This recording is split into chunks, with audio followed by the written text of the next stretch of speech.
Hello नमस्ते प्रणाम। मैं मोना मिश्रा दीप्ति पंडित ऑफिशियल के चैनल पे स्वागत करती हूँ आप सभी का। उनके चैनल पे मैं एक छोटा सा देवी गीत सुनाने जा रही हूँ। जैसे लगेगा कमेंट में ज़रूर बताना। हमारी छोटी सिस्टर है। सिकिया भी नहीं रे मलिनिया, सिकिया भी नहीं रे मलिनिया, सिकिया भी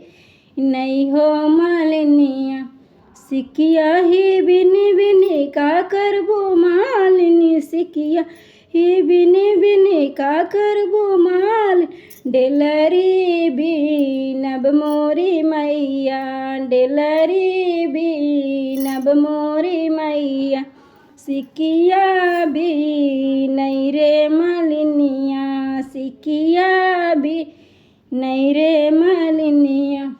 डेलरी ही बिनी बिनी का करबो मालिनी, डेलरी बिनी बिनी का करबो मालिनी, फूलवा लोढ़ब मोरी मैया, फूलवा लोढ़ब मोरी मैया, सिकिया भी नहीं रे मलिनिया, सिकिया भी नहीं रे मलिनिया,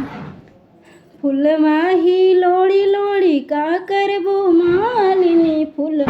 ही लोड़ी लोड़ी का करबो मालिनी,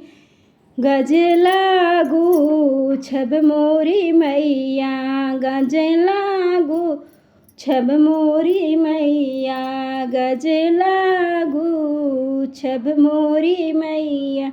सिकिया भी नहीं हो मालिनिया, सिकिया भी नहीं हो मालिनिया, सिकिया भी नहीं हो मालिनिया, गजला ही गुछी गुछी का करबो मालिनी, गजला ही गुछी गुछी का करबो मालिनी, गजला ही गुछी गुछी का करबो मालिनी, तोहै पहिनाइब मोरी मैया, तोहै पहिनाइब मोरी मैया, तोहै पहिराइब मोरी मैया, सिकिया भी नहीं हो मालिनिया, सिकिया भी नहीं हो मालिनिया, सिकिया भी नहीं हो मालिनिया, हमें पहिराई तू का करबो मालिनी, हमें पहिराई तू का करबो मालिनी, पुतवा मांगब मोरी मैया, पुतवा मांगब मोरी मैया, पुतवा मांगब मोरी मैया, सिकिया भी नहीं हो मालिनिया, सिकिया भी नहीं हो मालिनिया, सिकिया भी नहीं हो मालिनिया,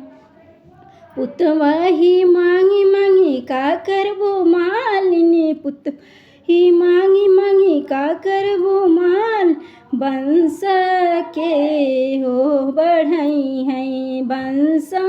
के हो बढ़ई हैं, सिकिया भी नहीं हो मालिनिया, सिकिया भी नहीं रे मालिनिया। जैसे लगेगा कमेंट में ज़रूर बताना। आज मैं पहली बार गा रही हूँ।